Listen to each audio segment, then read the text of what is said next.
is absolutely just beyond your wildest dreams to think that you could come here and race a motorcycle. The Isle of Man TT is like a religion. It's the oldest motorcycle race in the world. You can stand on the footpath and you could literally reach out and touch the riders going past it close to 200 miles an hour.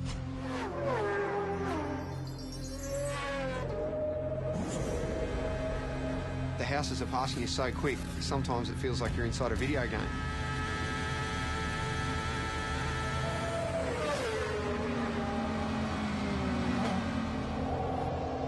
It's frightening. It's damn dangerous and it stresses me out.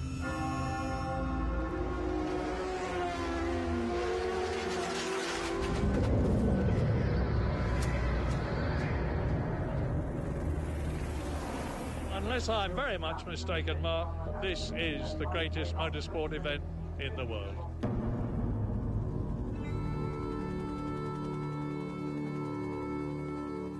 Between Ireland and Britain in the Irish Sea sits the Isle of Man.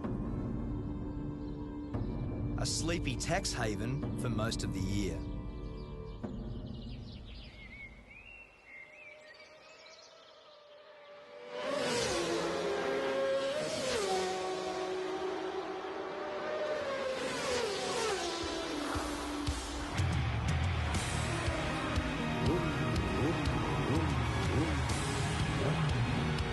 I've come here to witness the most dangerous road race on Earth.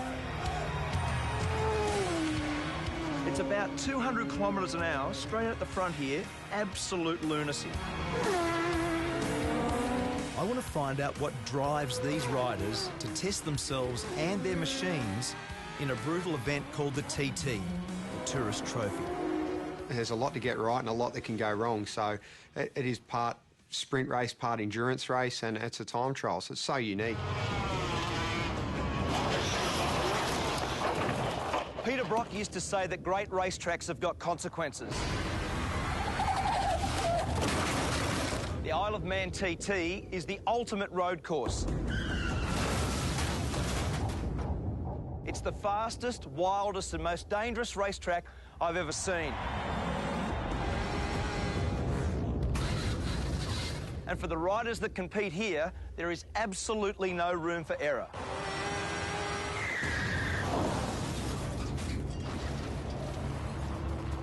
In its 104 years, 234 riders have died. It says on the back of your pass that motor racing is dangerous. This is dead set dangerous, isn't it? It is. It really is. It's frightening. Aussie rider Cameron Donald is one of over 200 starters this year. And when you add the fans, it's like an invasion. With Cameron is his girlfriend Karen, herself a keen motorcyclist. They've been planning for the race all year. So is this normal nervous start tension? Kind of is. Normally this is done the night before. Is it? Or late night last night, obviously?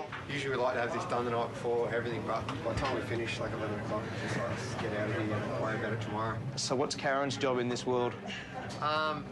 Keep me calm. We were born without time, nameless in the arms. Cameron grew up in Warrandyte in Victoria. It was his dad, Ken, who introduced him to the thrill of the two-wheeler.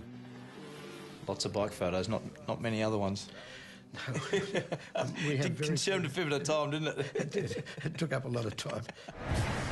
From a young age, Cameron began winning and winning.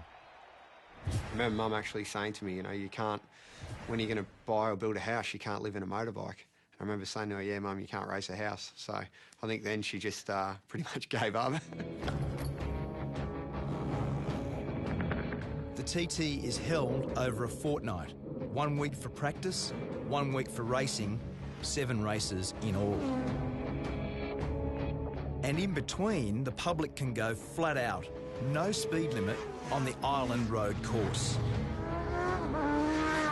Everyone that races here knows the dangers and they accept them and they do their best to ride accordingly. But I think it's sad in this world that we're all so wrapped in cotton wool these days, and there's so few opportunities to do anything dangerous. For Cameron, a plumber when he's not racing, there's no event bigger than this. Riders set off at 10-second intervals. It's all about the fastest lap of the island, and that's what makes it so pure and so dangerous. You sit on the start line, you're looking down that first hill, and because it's not a mass start, you're sitting there getting waved off one at a time. The pressure on you, everyone's looking at you, and it's a rush I've never had out of any other race.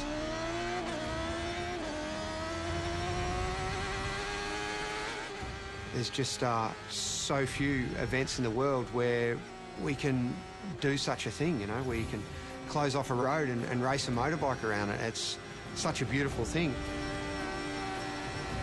61 kilometres of public roads. Over 200 corners to be negotiated. Top speed, 330 kilometres an hour. This isn't a track. This is a country road. Like, let's not get this wrong. And it's fast.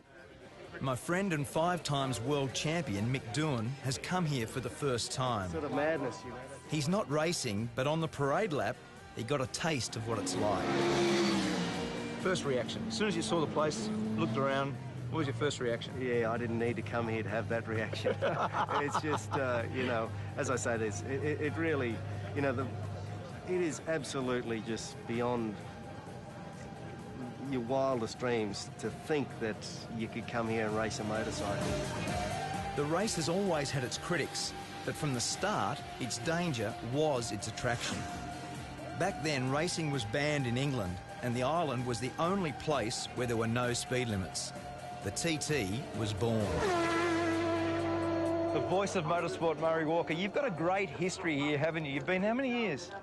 First of all, let me say it's great to see a great Australian at a great race.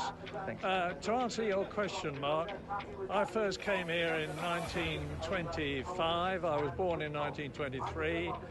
My father won here. I don't know how many times I've been here. Many, many, many times. In his 88 years, Murray Walker has seen some very good riders. And impressing him this year is our Aussie rider, Cameron. He's got a good bike, he's got some good backing, and he's still got the most important race of the week to come. So maybe, hopefully, he'll get it done. Each time Cameron sets out is an exercise in courage.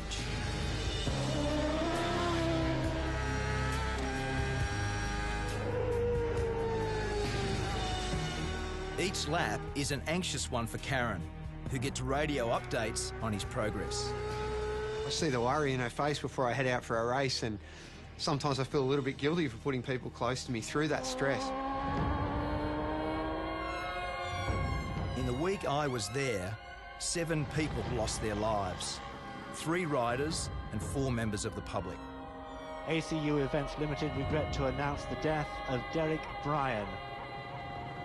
I've lost a couple of friends in my years racing at the Isle of Man, and I do think of them in the corners that they've fallen in, and where Dobbsy crashed is one of the most intense corners on the track. Dobbsy, Paul Dobbs, died in the TT last year. He lost his life to the sport that he loves, like, so. Just one of them, mate. Paul was buried on the island, leaving behind his wife and 2 daughters. So what did you love about him? God, everything. Racing. Bridget is Paul's wife. A year on, she's brought the girls back to remember their dad at the race he loved. You know it's risky, of course you do. I mean, you know, everyone loves those photos of riders' heads this far from a stone wall. You know, obviously, the reason you love those photos is you think, oh my God, it's so close, you know? That's, it's, you know, other people have said that you only really know that you're alive when you're almost not. Some are just plain lucky to survive. Like Connor Cummins. I can actually see you know, where it's all gone wrong. I've disappeared over the side, and the way I look at it, that's where, you know, the injury started to happen, and it's sort of, it does get to you a little bit. We'll just get on with life. The world ain't gonna stop for me.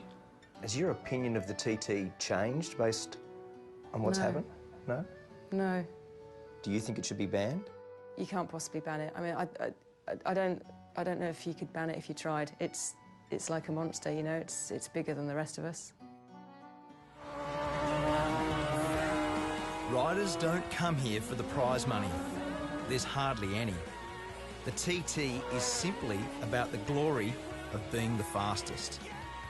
And for Cameron, it was a glorious week. In his chosen race, the Superbikes, he was just pipped for first. But second still felt pretty good. Congratulations, mate. Well done. Really good, huh? When will you settle down and stop doing this? I don't see it too far away. I never saw racing the Isle of Man as a long-term prospect because, look, it is so dangerous, and I do see it as a numbers game. If you keep coming back, sooner or later, I see it's going to catch you out.